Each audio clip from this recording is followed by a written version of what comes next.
So ఎప్పుడు elections పెడతారు? నిజంగా కాంగ్రెస్ ప్రభుత్వానికి ఎన్నికలు పెట్టే ధైర్యం ఉందా? ధైర్యం ఉంటే ఫస్ట్ మీరు ఎన్నికలు పెట్టి చూపియండి. మీరు పెట్టిన ప్రతి చోట కూడా మేమే గెలిచి చూపిస్తాం అని బీఆర్ఎస్ సవాళ్ళు. మీరెట్లా గెలుస్తారు? మిమ్మల్ని జనాలు ఓడించేసిర్రు. నెక్స్ట్ స్థానం మాదే అని ఇంకోవైపు బీజేపీ. సో ఇట్లా మొత్తానికైతే ఒక ఎండ్ కార్డ్ పడ్డది. ఎలక్షన్ కమిషన్ ఎలక్షన్ డేట్లనైతే ప్రకటించింది. సో అక్టోబర్ 31న స్థానిక సంస్థల ఎలక్షన్స్, పంచాయతీరాజ్ ఎలక్షన్స్ ఉండబోతున్నాయి. So October 31, November 4th and 5th. So ZPTC, MPTC ఎన్నికలు 2 విడతలుగా, పంచాయతీరాజ్ సర్పంచ్లకు సంబంధించిన ఎన్నికలు 3 విడతలుగా కండక్ట్ చేయబోతుంది. మొత్తానికి 5 విడతలుగా ఎలక్షన్స్ అయితే ఉండబోతున్నాయి. అయితే ఇక్కడ ఇంకొక ట్విస్ట్ ఉంది. ఇప్పటికీ కూడా సర్పంచులు మా పంచాయతీలో ఎలక్షన్స్ జరుగుతాయా, జరిగే అసలు అవకాశం ఉందా, ఈసీ అయితే డేట్స్ ప్రకటించింది, మరి కోర్టు ఏం చేస్తుంది అని ప్రశ్నిస్తున్నారు. నేను 2-3 మాట్లాడినప్పుడు వాళ్ళు ఏమంటున్నారంటే ఇవన్నీ రాష్ట్ర ప్రభుత్వం ఎన్నికలు నిర్వహించాలి కాబట్టి అండ్ కోర్టు ఆర్డర్ ఇచ్చింది కాబట్టి నిర్వహించాలనే ప్రయత్నం చేస్తుంది. కానీ ఈ ఎన్నికలు కేవలం ప్రకటనలకు మాత్రమే, ఎన్నికలు వచ్చే అవకాశమే లేదు అని చెప్పేసి అంటారు సర్పంచ్లు. అసలుకి ఎందుకు అని అన్నప్పుడు బీసీ రిజర్వేషన్కి సంబంధించి ఎటువంటి క్లారిటీ రాకముందు ఎన్నికలకు ఎట్లా వెళ్తారు అనేది ప్రశ్న. సో దానిపైన కొంతమంది మనం సర్పంచ్లతో కూడా మాట్లాడదాం. సో ఎన్నికలకు సంబంధించి షెడ్యూల్ విడుదలైంది, కానీ అసలు ఎందుకు ఇట్లాంటి ట్విస్టులు అనేది చూద్దాం. అయితే ముందుగా అక్టోబర్ 9న స్థానిక ఎన్నికల నోటిఫికేషన్ 2 విడతలుగా చెప్పినా కదా, అండ్ 31 జిల్లాలో 565 మండలాల్లో అండ్ దాంతోపాటు 12,000 చిల్లర గ్రామ పంచాయత్లో ఈ ఎలక్షన్స్ అనేది నిర్వహించబోతున్నారు. దీనికి సంబంధించి పోలింగ్ బూత్లు కూడా ఇప్పటికే ఎలక్షన్ కమిషన్ గుర్తించడంతో పాటు ఎన్ని ఉన్నాయి అనేది కూడా ప్రకటించడం జరిగింది. అండ్ అక్టోబర్ 23, 27న ఎంపీటీసీ, జెడ్పీటీసీ ఎన్నికలు, అక్టోబర్ 31న, నవంబర్ 4, 8వ తేదీల పంచాయతీ ఎన్నికలు ఉండబోతున్నాయి. సో ఇదైతే ఎలక్షన్ కమిషన్ చాలా స్పష్టంగా ప్రకటించింది. మరి ఇక్కడ సర్పంచ్లు ఏమంటారు దీని మీద అనేది ఒకసారి సర్పంచ్ల వర్షన్ తీసుకుని మనం ట్రై చేద్దాము. ఎందుకంటే వాళ్ళు అసలుకి ఎలక్షన్స్ మా దగ్గర ఉండే అవకాశం ఉన్నాయా అని అంటున్నారు. అసలు ఉన్నా కూడా వాళ్ళు లేవనెత్తుతుంది 2. ఒకటి ఏంటంటే బీసీ రిజర్వేషన్ క్లారిటీ రాకముందు ఎన్నికలకు ఎట్లా పోతారు. హలో, ఇప్పుడు మీరు ఈహ టీవీ ఫోన్ ఇన్లో ఉన్నారన్నా. సో ఎలక్షన్స్కి సంబంధించిన నోటిఫికేషన్ అయితే విడుదలైంది, కానీ ఇంకొంతమంది సర్పంచ్లకి అసలుకి ఎలక్షన్స్ జరుగుతాయా అనే డౌట్స్ చాలా మందికి ఉన్నాయి. ఎందుకు అట్లా? అంటే ఈరోజు ఏదైతే 1 గంట క్రితం ఎన్నికల కోడ్ వచ్చిందని చెప్పి పేపర్లో, టీవీలో చూడడం జరిగింది. అదేవిధంగా ఎలక్షన్ నోటిఫికేషన్ ను ఎలక్షన్ కమిషన్ విడుదల చేయడం జరిగింది. అయితే మొన్న సండే రోజు కోర్టులో ఏదైతే ఆర్గ్యుమెంట్స్ జరిగినాయో, అంటే ఏదైతే 42% రిజర్వేషన్ పైన ప్రభుత్వం ఇచ్చినటువంటి జీవో చెల్లదంటూ ఏదైతే కోర్టులో పిటిషన్ వేసిరో, మరి దానిపైన ఓ పక్క విచారణ జరుగుతుండగా మరి ఏ విధమైనటువంటి ముందు చూపు లేకుండా మరి ఎన్నికలకు వెళ్తున్నట్లు మరి నోటిఫికేషన్ ఇవ్వడం అనేది అది నిలబడుతుంది అనేది మాకైతే అనిపిస్తలేదు ఖచ్చితంగా. ఎందుకంటే ఇప్పుడు సుప్రీంకోర్టు గైడ్ లైన్స్ ప్రకారంగా 50% సీలింగ్ అనేది, పరిధి అనేది దాటొద్దు. అదే విధంగా గతంలో బీహార్ లో కానివ్వండి, మహారాష్ట్రలో కానివ్వండి, అదే విధంగా 2016 ఆ ప్రాంతంలో ఇతర రాష్ట్రాలలో కూడా 50% పరిమితిని దాటినప్పుడు మరి ఎన్నికలు అనేది రద్దు చేయబడ్డాయి. అంటే ఎన్నికల ఇన్ ద సెన్స్ నోటిఫికేషన్స్ రద్దు చేయబడ్డాయి. ఎన్నికల ప్రక్రియ ప్రారంభమై నామినేషన్లు స్వీకరించిన తర్వాత కూడా మరి అట్టి ప్రక్రియను కోర్టులు, హైకోర్టులు, ఆయా రాష్ట్రాల హైకోర్టు కానీ అదేవిధంగా సుప్రీంకోర్టు కూడా నిలిపివేయడం జరిగింది. ఎందుకంటే ఇది రాజ్యాంగ విరుద్ధము. మన భారతదేశంలో ఒక తమిళనాడు రాష్ట్రంలోనే రిజర్వేషన్ అనేది 50% మించి ఎన్నికలు నిర్వహించేటువంటి అవకాశం వాళ్ళకి ఒక్కరికే ఉంది. అది కూడా 69% ఉంది. ఎందుకంటే ఆ రాష్ట్రం యొక్క పరిస్థితిని బట్టి 1994 ఆ ప్రాంతంలో జయలలిత గారు మరి పట్టుబట్టి అప్పుడు పివి నరసింహారావు గారు ప్రధానమంత్రి ఉన్నప్పుడు 9th షెడ్యూల్ లో చేర్పించడం జరిగింది. ఆ ఇష్యూని, రిజర్వేషన్ ఇష్యూ సంబంధించినటువంటి అంశాలను. మరి ఇప్పుడు కూడా ఈ ప్రభుత్వం 42% రిజర్వేషన్ అంశాన్ని 9th షెడ్యూల్ లో చేర్చితేనే ఎన్నికలు జరుగుతాయి 42% రిజర్వేషన్ తో.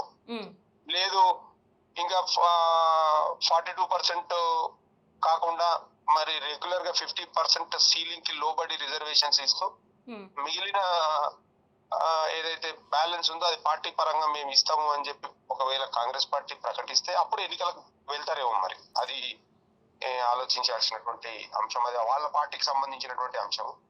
అయితే అక్కడ రేవంత్ రెడ్డి ముఖ్యమంత్రిగా ఉండే రేవంత్ రెడ్డి కావచ్చు, మిగతా మంత్రులు కావచ్చు, వీళ్ళందరూ చెప్పేది ఒకటే, ఇన్ కేస్ రిజర్వేషన్ విషయం తేలకపోయినా మా పార్టీ నుంచి బీసీలకు మేము 42% రిజర్వేషన్ ఇస్తాము అని. సో అయినా కూడా ఈ ఎలక్షన్స్ జరిగే అవకాశం లేదా? అంటే నేను ఏమంటున్నానంటే 42% రిజర్వేషన్ అంశం తోటి ఏదైతే జీవో ఇష్యూ చేసిరో ఆ జీవో తోటి ఎన్నికలకు పోతే మాత్రం ఎన్నికలు జరగవు. ఇంకా దానికి ఆ జీవో లేకుండా సరే మీరు రిజర్వేషన్ పార్టీ పరంగా ఇస్తారా, మీరు ఇంకే రకంగా ఇస్తారో, చట్టానికి లోబడి ఏ రకంగా ఇస్తారో ఆ ప్రకారంగా పోతే మాత్రం ఎన్నికలు జరుగుతాయి. కాకపోతే ఇక్కడ వీళ్ళు ఏంటంటే ఈ ఎన్నికలు జరగవనేది వాళ్ళకు కూడా స్పష్టంగా తెలుసు. కానీ ప్రతిపక్షాలను బదనాం చేయాలి, ప్రతిపక్షాల పైన బురద చల్లాలి. ఇప్పుడు ఎన్నికలు పెట్టకపోతే ఎన్నికలు చేతనైతే లేవు, పెడతలేరు అని చెప్పి మనం బదనాం చేస్తారు. మరి ఎన్నికలు ఏదో షెడ్యూల్ ఇచ్చేసి ఏదో మొత్తం మీద దీన్ని ఒక నడుస్తున్నట్టు ఒక ప్రక్రియ నడుస్తున్నట్టు ప్రజలను నమ్మియాలనేటువంటి ఆలోచనతోటే ముందుకు పోతున్నట్టు కనిపిస్తా ఉన్నది. ఎందుకంటే ఈరోజు భారతదేశంలో ఎన్నో జడ్జిమెంట్లు ఉన్నాయండి. ఏదైతే 50% సీలింగ్ దాటొద్దు అనే దానిపైన 50% సీలింగ్ దాటితే ఏ విధమైనటువంటి చర్యలు ఈ కోర్టు చేపట్టిందో దానికి సంబంధించి పూర్తి స్థాయి జడ్జిమెంట్లు ఉన్నాయి. ఆ రాష్ట్రాలు కూడా ఆ యొక్క కోర్టు యొక్క గైడ్ లైన్స్ ని ఫాలో అయ్యారు. మరి వీళ్ళకు కూడా తెలుసు. కానీ కాకపోతే ఏంటంటే సెప్టెంబర్ 30 లోపల ఎన్నికలు నిర్వహించాలని చెప్పి గతంలో కోర్టు చెప్పింది కదా. సో ఇక మేమైతే మొత్తం తయారు చేసినాము, ఎన్నికల నోటిఫికేషన్ కూడా విడుదల చేసినాము. ఇంక ఇప్పుడు ఆపేయమంటే మేము ఏం చేస్తాం, సరే ఆపేస్తాము, మళ్ళీ మాకు 3 నెలలు 4 నెలలు టైం ఇవ్వండి, లేదంటే పార్టీ పరంగా మేము ఇస్తామని చెప్తారు. అంతే. All this about just to bluff the people, అంతే, నథింగ్ మోర్ దెన్ దట్. అయితే ఒక పక్క కోర్టు పరమైన చిక్కులు, సో ఇంకోవైపు గతంలో కూడా సర్పంచ్లందరూ కూడా పెండింగ్ బిల్లులకు సంబంధించి కూడా ఒక దీక్షలు చేసిన పరిస్థితి. సో మరి మీ పెండింగ్ బిల్లులకు సంబంధించిన ఇష్యూ కూడా ప్రభుత్వం మేము దశల వారీగా తీర్చేస్తాము, ఆ తర్వాత ఎన్నికలకు పోతామని ఒక హామీ ఇచ్చింది. సో ఆ హామీ ఎక్కడి వరకు అయింది? నేనేం చెప్తున్నా అక్క ఈరోజు అంటే, ఏదైతే సర్పంచ్ల పెండింగ్ బిల్లుల గురించి దాదాపు 20 నెలలుగా మేము ఎన్ని హెజిటేషన్స్ చేసినామో మీకు పూర్తిగా తెలుసు. ప్రభుత్వానికి వాస్తవానికి కూడా ప్రజల సమస్యలు తీర్చాలనేటువంటి చిత్తశుద్ధి ఉంటే మా బిల్లులు పెద్ద లెక్క కాదు ఇవాళ. ఎందుకంటే 22 నెలలల్లా ఈ తెలంగాణ ప్రభుత్వ ఖజానా నుండి ఏ కాంట్రాక్టర్లకు ఎన్ని వేల కోట్ల రూపాయలు విడుదల చేసిరో ఒక్కసారి మీరు శ్వేతపత్రం విడుదల చేయండి. ఈ రోజు దేశానికి పట్టుకొమ్మలైనటువంటి గ్రామాలలో మేము పనిచేసి అప్పులు చేసి ఇంట్లో ఉన్నటువంటి భార్య పిల్లల యొక్క బంగారాన్ని కుదబెట్టి మేము అప్పులు తెచ్చి పని చేస్తే మా పైసలు ఎన్నున్నాయని మా బిల్లులు 1200-1400 కోట్లకు ఎక్కువ లేవు. మాకు నెలకు 100 కోట్లు ఇచ్చినా ఈ పాటికి అయిపోతుండే మా పైసలు. ఇది కేవలం ఏంటంటే 12,769 మంది సర్పంచులలో దాదాపు 10,000 నుంచి 11,000 మంది సర్పంచులు బిఆర్ఎస్ పార్టీ వాళ్ళు ఉన్నారు. మరి వాళ్ళకి ఎందుకు ఇవ్వాలి, మనం ఈ రకంగానే సతాయించాలని చెప్పి ఈ ప్రభుత్వం అనుకుంటున్నది.